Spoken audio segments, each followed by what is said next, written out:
Kalau salah kaprah itu biasanya sudah dilakukan, terbiasa meskipun salah. Ini belum pernah dilakukan kok. Mana ada korupsi diselesaikan secara damai? Itu korupsi baru, namanya kolusi. Kalau diselesaikan secara damai, dan itu sudah sering terjadi kan? Diselesaikan diam-diam antar penegak hukumnya yang ditangkap. Iya, saya heran ya, menteri terkait dengan hukum itu sukanya mencari dalil atau pasal pembenar terhadap apa yang disampaikan oleh Presiden. Seperti kasus pemulangan narapidana ke luar negeri, katanya hanya tactical arrangement gitu, padahal ada hukum yang melarang. Yang ini lagi gagasan Pak Prabowo untuk kemungkinan memberi maaf kepada koruptor asal mengaku secara diam-diam dan mengembalikan kepada negara secara diam-diam. Itu kan salah. Undang-undang korupsi tidak membenarkan itu, hukum pidana tidak membenarkan itu. Lalu menterinya mencari dalil pembenar, itu kan ada di undang-undang kejaksaan, denda damai. Denda damai itu hanya untuk tindak pidana ekonomi sesuai dengan undang-undang tentang bea cukai, undang-undang perpajakan, dan undang-undang kepabeanan. Nah di situ kalau ada orang melanggar pajak atau bea cukai, itu tawar-menawar dulu. Oh kamu seharusnya bayar 100 miliar, kok hanya membayar 95. Nah sekarang yang 5 ini dikalikan berapa? Itu namanya denda damai. Dan itu jelas. Ada mekanismenya, yaitu dibuat oleh instansi terkait, dalam hal ini Kementerian Keuangan, lalu minta izin Kejaksaan Agung. Minta izin Kejaksaan Agung, jelas tuh prosedurnya, angkanya jelas, tidak diam-diam. Nah sekarang dinaikkan, kewenangan ini Jaksa Agung boleh menerapkan denda damai tanpa usul dari instansi terkait. Tetapi itu tetap tuh undang-undang tindak pidana ekonomi, yaitu untuk kepabeanan, untuk pajak, dan untuk tadi bea cukai. Itu diatur di dalam pasal 35 Undang-Undang Kejaksaan Agung yang terbaru. Dan itu jelas di dalam pasal 35, dan penjelasannya itu hanya untuk tindak pidana ekonomi tertentu. Korupsi tidak masuk di situ. Nah, oleh sebab itu menyongsong tahun baru nih, mari ke depannya jangan suka cari-cari pasal untuk pembenaran, itu bahaya. Nanti setiap ucapan Presiden ditarikan dalil untuk membenarkan, itu tidak bagus cara kita bernegara. Prof, kekacauan hukum seperti apa yang akan timbul ketika denda damai ini dipaksa diterapkan? Ya enggak tahu, kalau saya sih membayangkannya nanti akan banyak orang korupsi diam-diam, sesudah akan ketahuan mengaku. Gitu kan? Sesudah akan ketahuan mengaku. Kan Pak Prabowo inginnya sebenarnya ya agar aset negara tidak hilang. Asset recovery namanya kalau itu di konvensi PBB. Itu dibenarkan aset recovery itu.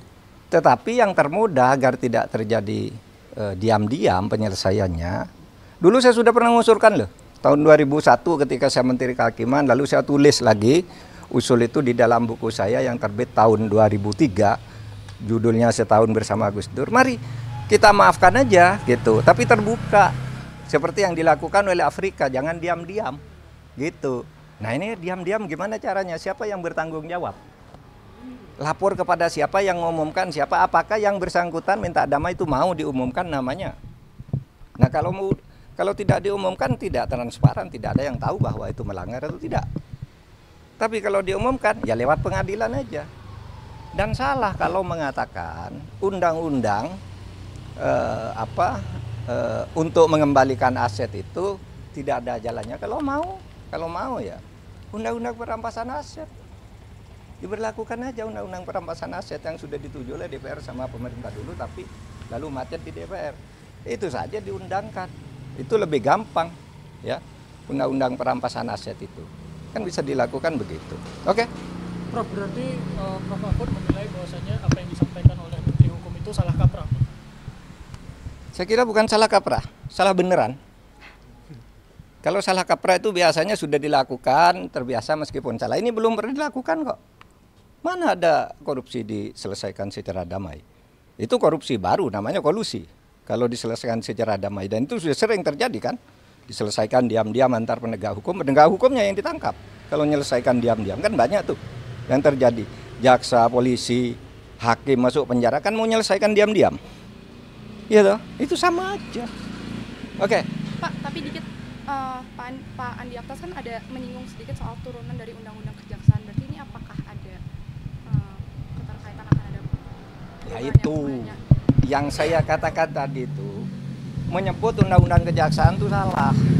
Undang-Undang Kejaksaan itu mengatur tentang itu di dalam pasal 35 yang menyatakan bahwa dalam hal-hal tertentu Jaksa Agung boleh menerapkan denda damai di mana sebuah kasus itu tidak diadili asal ada perdamaian tentang jumlah yang dibayar.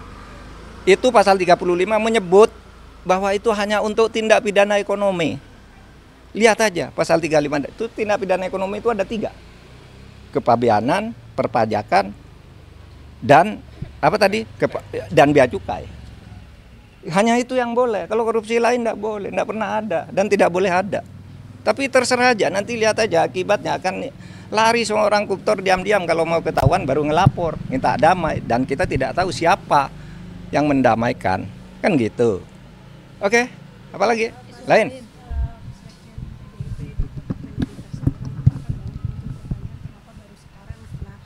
Tahun gitu, mungkin Bapak ada pandangan terkait itu, Pak?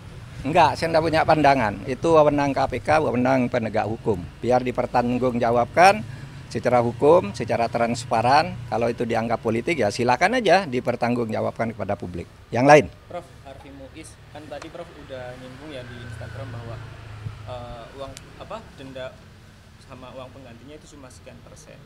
Dan pidana penjaranya juga sangat kecil kayak gitu. Dari konstruksi hukum yang 300 triliun korupsi merugikan negara gitu.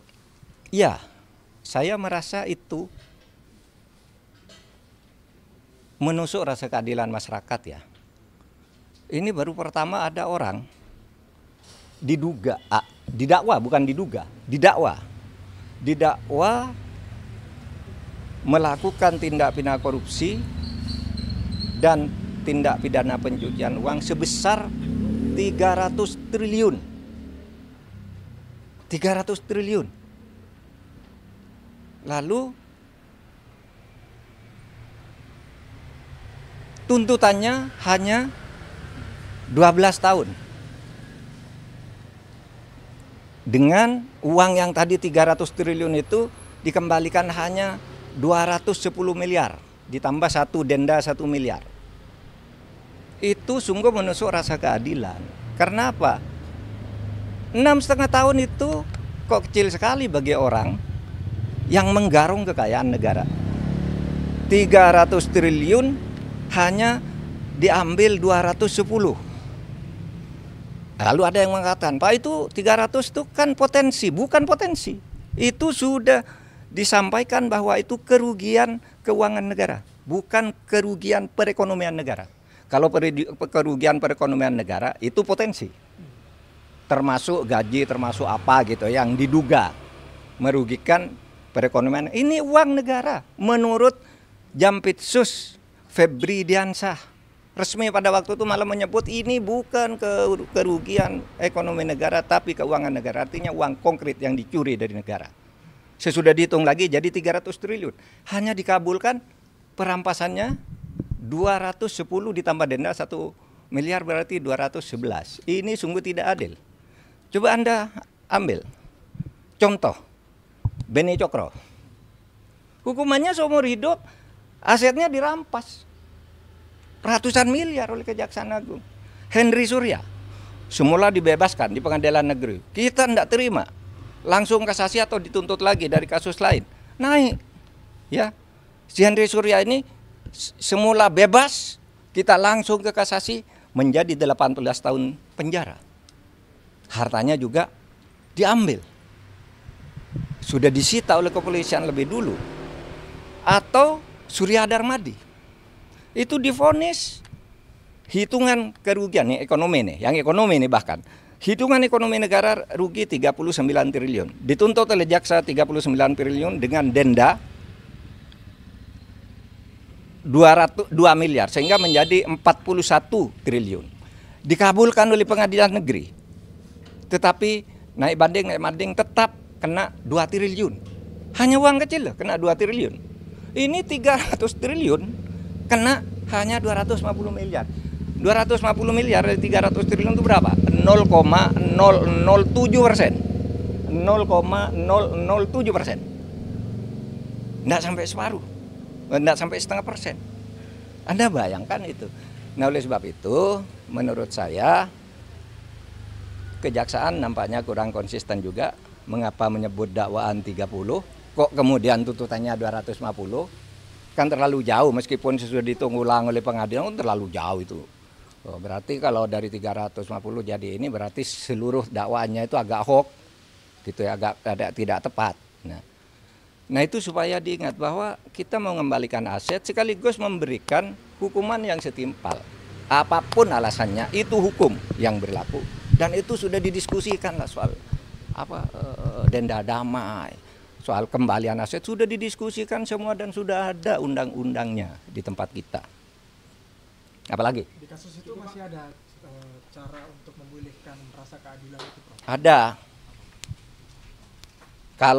Kalau Kejaksaan Agung mau konsisten ada dong. Karena dulu pernah terjadi pada Henry Surya.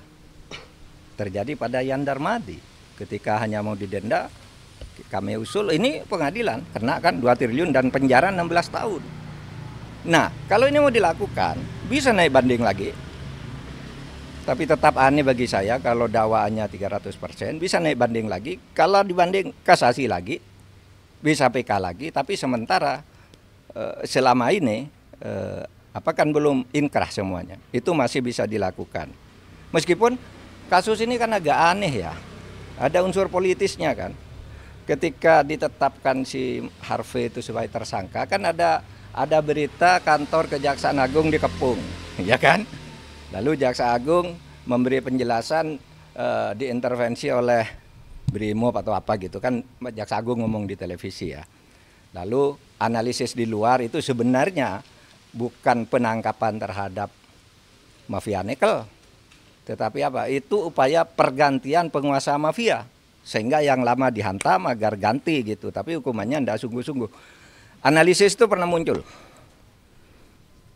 Saya baca itu dari pernyataan terbuka Pak Ansat Mbae, mantan kepala BNPT ya waktu itu.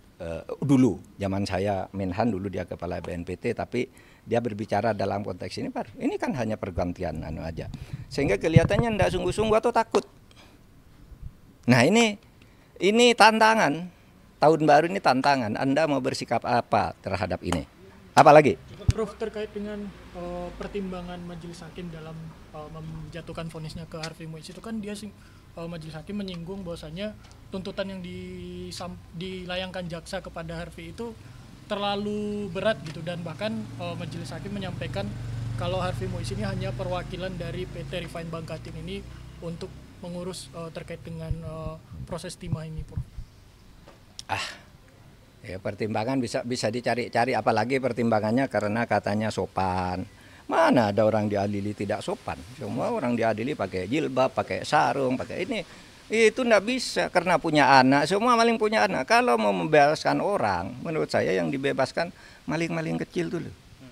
You tahu enggak? Berapa jumlah penghuni penjara? Catatan saya ketika saya menjadi Menko Polhukam di tahun terakhir, penghuni penjara di Indonesia adalah 263.000 orang. 50% lebih itu narkoba, korban kejahatan narkoba. Yang koruptor itu tidak sampai 0,5%. Dari 263.000 itu hanya 1.290 atau 1.300 orang. Itu tidak sampai 0,5%. Kenapa kok ini yang diistimewakan? Yang pencuri ayam, korban narkoba, orang membunuh istrinya karena istrinya selingkuh, orang karena ditipu, orang membakar orang karena kalap gitu. Kenapa tidak itu aja yang dibebaskan kalau alasannya biar penjara penuh gitu. Ini tidak masuk akal semua. Mari kita rasional kalau ingin baik. Kalau enggak ya Sudah, tapi saya masih punya asa untuk itu. Prof, soal konsistensi kejaksaan, kan dalam sidang terungkap bahwa ada grup New Smelter yang isinya itu bos-bos smelter termasuk Harvey Muiz dan adminnya adalah polisi. Waktu itu sekarang udah jadi direktur tindak pidana narkoba Bareskrim, udah brigjen ya gitu.